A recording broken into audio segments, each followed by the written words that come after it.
The rain had not let up since noon.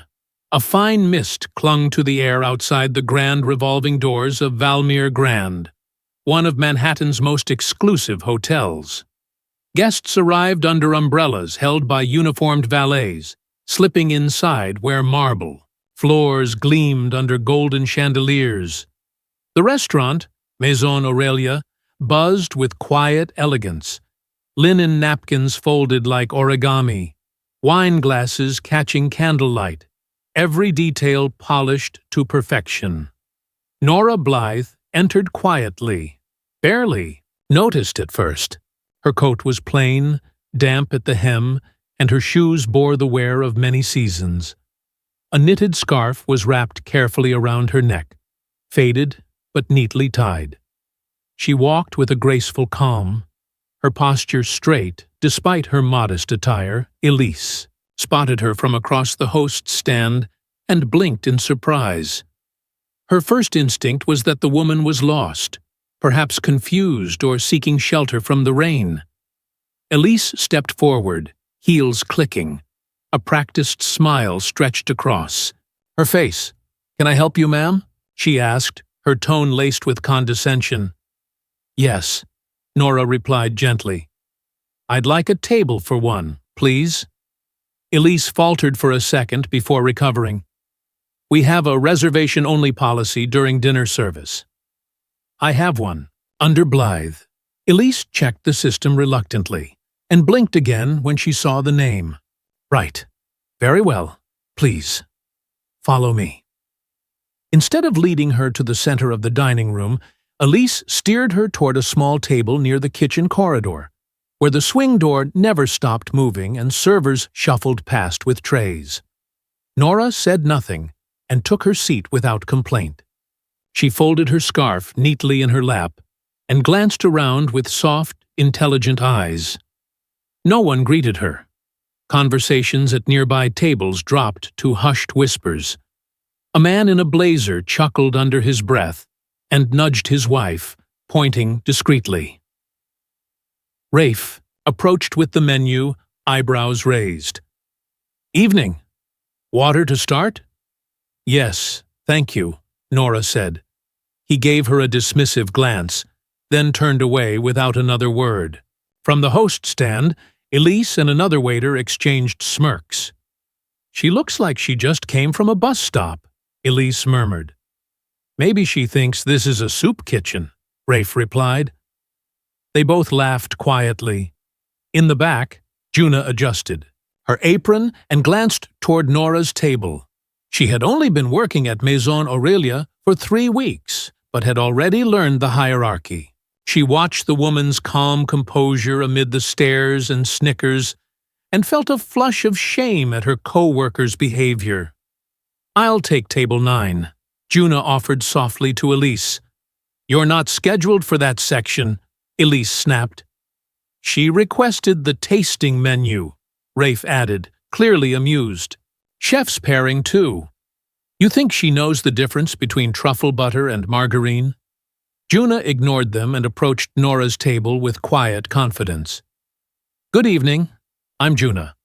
I'll be your server tonight, if that's all right." Nora looked up and smiled warmly. "Thank you, dear. That's very kind. Would you like a moment with the menu?" "No need. I'll have the chef's tasting, with the full wine pairing." Juna blinked, but didn't question it.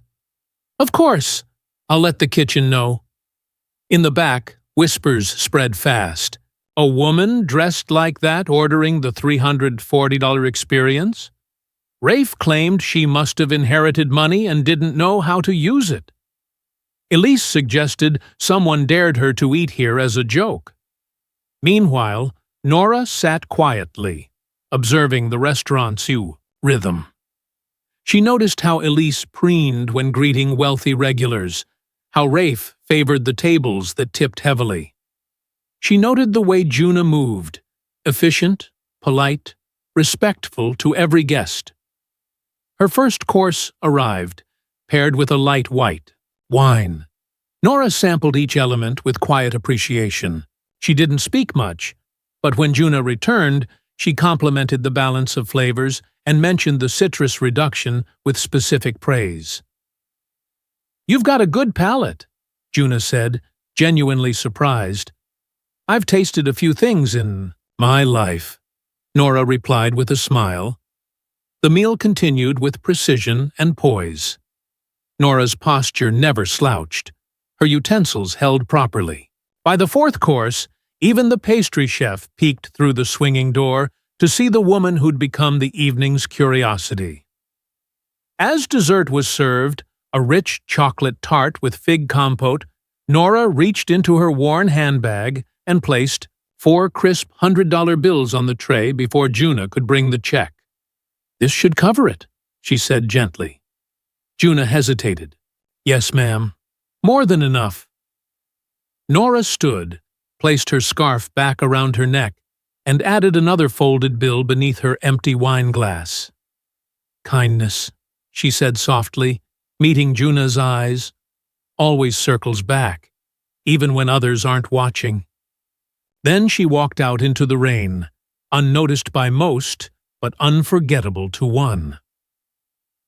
Morning light filtered through the tall windows of Maison Aurelia, casting streaks of gold across the linen-draped tables.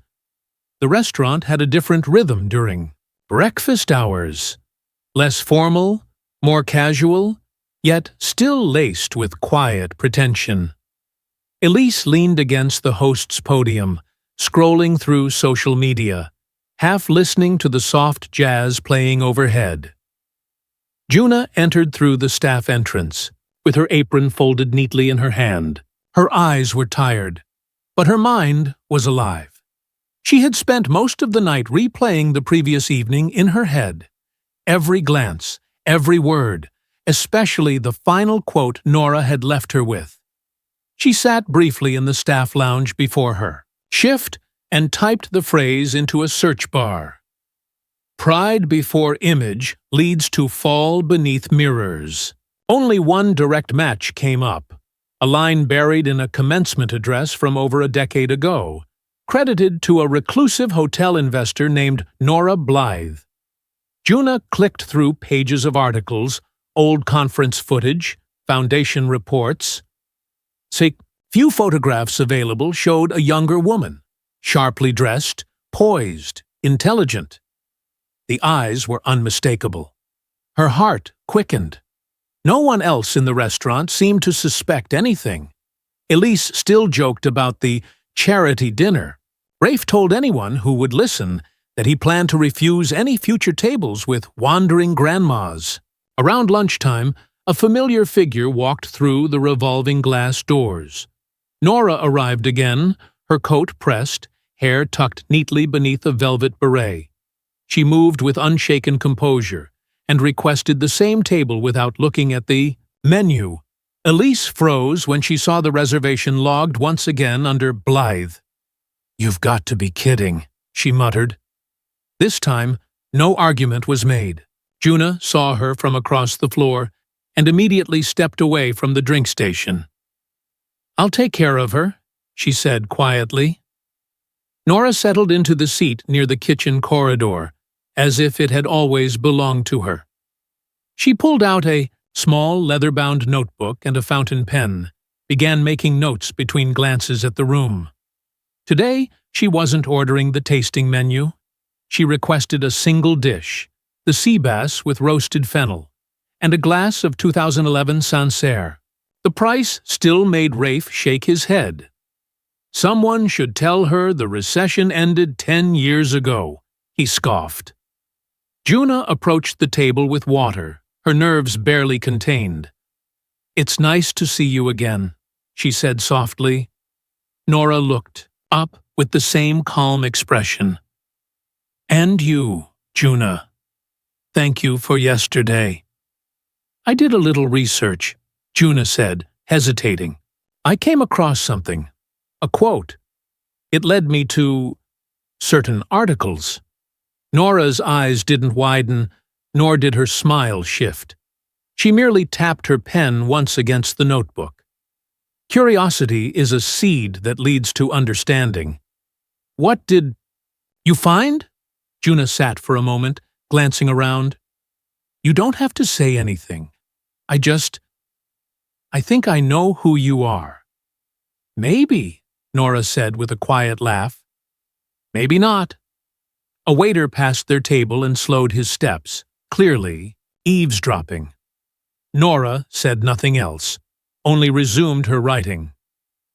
15 minutes later, a well-dressed man arrived at the bar. His presence carried weight. Tailored charcoal suit, silver cufflinks, perfectly cropped hair. He scanned the room once and walked directly to Nora's table. Without asking, he sat down, removed his hat, and offered his hand. Still taking notes, I see, he said, smiling. I like patterns, she replied. They never lie. Juna watched from a distance, pretending to clean a nearby table. The man was familiar, some local hotel association board member, maybe even a minor media investor. They spoke for only a few minutes, laughed twice, and then he stood, bowed his head, and left. Elise stared from the host stand. Was that Randolph Elwood? Looked like him, someone whispered. He's never even eaten here. Nora finished her lunch slowly. Her plate was cleared, her wine glass untouched after the second sip. When Juna returned, she folded a napkin over the check tray and placed another cash payment inside. Still no card? Juna teased gently. I prefer currency that doesn't ask questions, Nora replied with a wink. As she stood to leave, Elise took a step forward, her voice uncertain. Ma'am, if I may ask, do you come here often? Nora looked directly at her. Only when I'm hungry for perspective. She walked toward the lobby without a backward glance. Her boots clicked softly against marble floors. Elise stood, motionless, processing the quiet burn. Later that evening, in the kitchen, Chef Marlowe reviewed notes from the day. Juna waited for a moment when the noise died down. She's not just a customer, Juna said. She's someone important. Maybe the most important person to ever walk in here. Marlowe looked up from his binder, eyes sharp. I know who she is, he said simply. And she's not here for food. Juna blinked. Then why? She's watching, Marlowe said, lowering his voice. And people like her, when they watch, they're not just looking at plates. They're looking at people. That night, Juna took the long route home through the rain, wondering not what would happen next, but who Nora would return for. By the time Saturday evening rolled around, the mood inside Maison Aurelia had shifted. The lights were slightly dimmer, the playlist softer, and the staff moved faster, tighter, like a production about to meet an audience that could change everything. Rumors had reached every corner of the restaurant. An anonymous investment group, possibly international, would be sending guests to evaluate the venue for acquisition. No names had been confirmed, but tension vibrated beneath the surface. Mirrors were cleaned twice. Wine bottles from the cellar were placed near the host's desk as subtle signals of class. Elise wore a more daring lipstick. Rafe rehearsed introductions with a smirk in the mirror by the waiter station. Juna watched them quietly while polishing silverware, her thoughts not on investors, but on a woman she couldn't stop thinking about. Marlowe moved through the kitchen with less bark than usual. He double-checked sauces, adjusted garnishes, nodded silently as each plate was carried through the swinging doors. A kind of controlled energy surrounded him, like someone who knew a test was coming and had studied all night. At precisely 6:42 p.m., Nora returned. She arrived alone, wearing a clean blazer over a muted blue blouse. Her trousers, pressed with sharp lines, ended just above polished leather flats. A subtle silver pin decorated her lapel. Nothing flashy, just the letter L set inside a simple circle. Elise spotted her before she even stepped off the marble. Oh no, Elise muttered under her breath. She's back again. Tonight? Before anyone could intervene, Nora crossed the threshold with a quiet authority that made even Rafe hesitate. She walked to the host stand and waited. "I'd like my regular table," she said evenly. Elise forced a smile, eyes flickering toward the dining room where executives had already begun arriving. "Actually, tonight we're quite full. Perhaps a better evening?" Nora didn't move. "It won't take long." Behind her, Juna appeared, menu in hand. "I've got it." Elise looked as if she might protest, then turned sharply and vanished behind the bar. Once again, Nora was seated by the kitchen doors. Yet tonight, she seemed to own the space. She placed her hands on the table, fingers interlocked, and surveyed the room like someone checking a blueprint. Juna approached with the confidence of someone who knew they were on the right side of something larger. "Would you like the usual?" "Not this time," Nora replied. "Just tea. And your company, if that's allowed." Juna sat down across from her after a short glance toward the front of house. "They're expecting important people tonight," she said softly. "I noticed," Nora said with a slight smile. "Everyone's in costume." Juna laughed once nervously. "They think you're strange." "They should be careful," Nora said, pouring sugar into her cup. "Strange is often the first sign of brilliance." Across the room, Rafe served a high-profile influencer who was live-streaming her appetizer. Elise gushed over a tech startup founder near the wine wall. The general manager, a man named Colin, darted between tables with the fake warmth of someone aiming for a promotion. No one noticed Nora's eyes following them, measuring interactions, tracking behavior like a scientist among subjects. Halfway through her tea, she reached into her handbag and took out a single folded envelope. She placed it beside her spoon, tapping it once. Chef Marlowe arrived moments later, called out by Juna, who had sensed the right moment. He removed his apron before approaching, wiping his hands on a clean towel. "Evening, Ms. Blythe," he said softly. This time, there was no denial in his voice. Juna's eyes widened slightly. Nora smiled. "I trust your kitchen is holding up?" "We're ready for anything." "I'm sure you are." She slid the envelope across the table toward him. "What is this?" he asked, not touching it. "An invitation," she replied. "Think carefully before you open it." Marlowe gave her a respectful nod and walked back toward the kitchen, envelope in hand.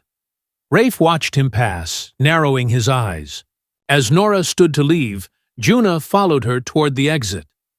"Do you ever think people change?" Juna asked quietly. "They evolve," Nora said.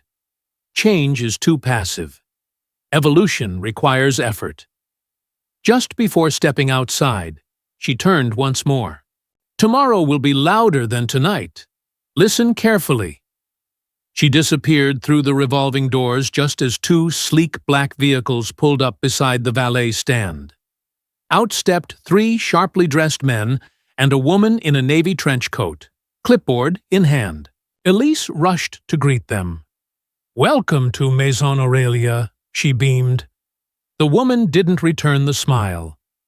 Her eyes scanned the lobby, then narrowed in confusion as she turned to whisper something to her assistant.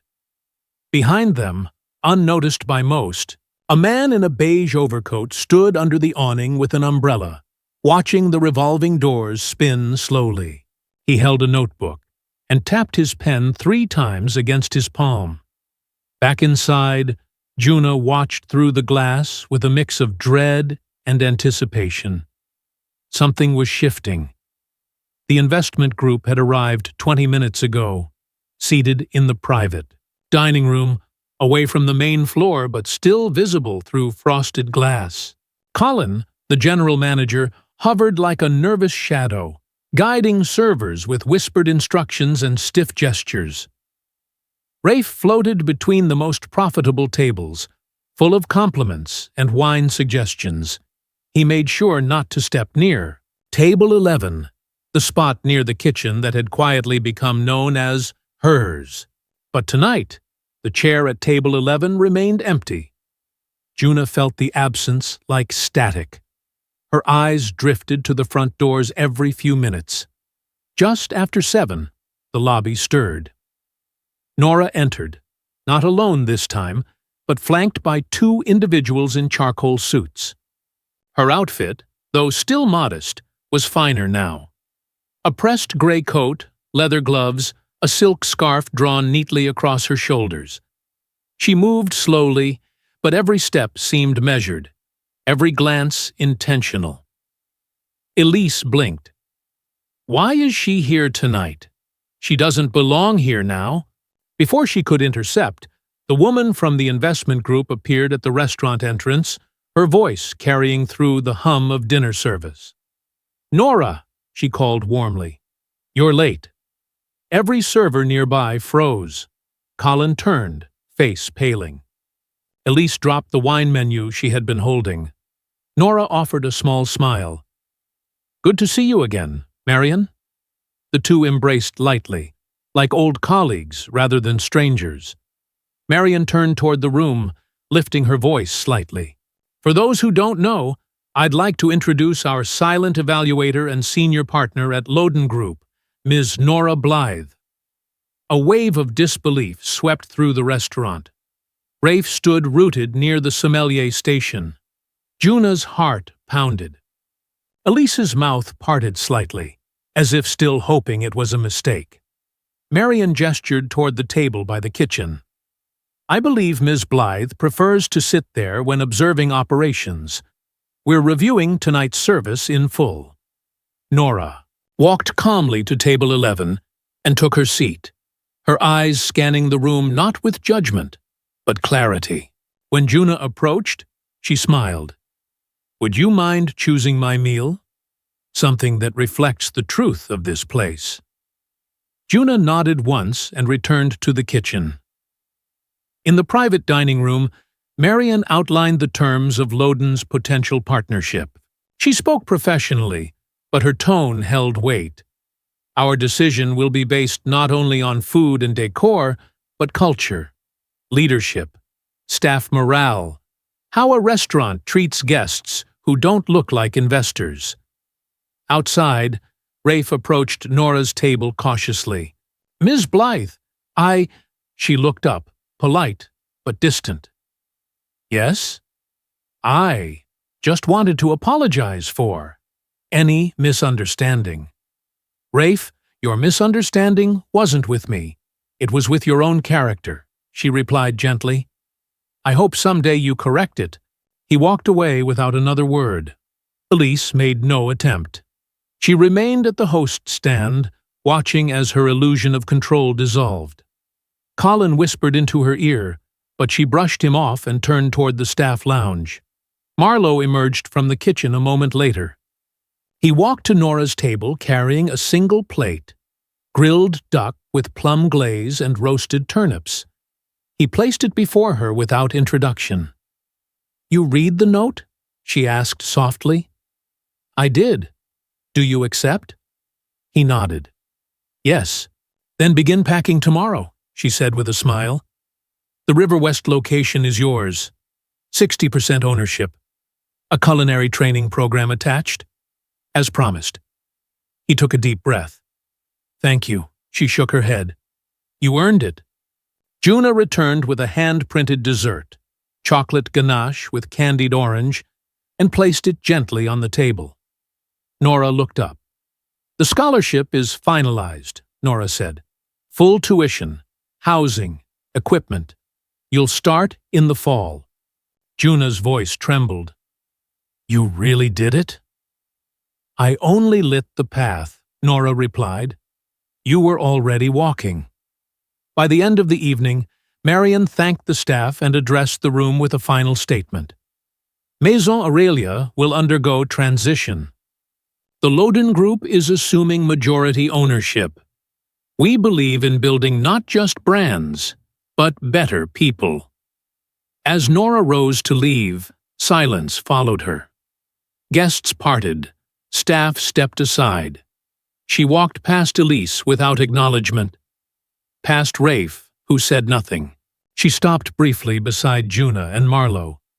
"Remember," she said softly, "real luxury is never the surface. It's the soul beneath it." And then she was gone.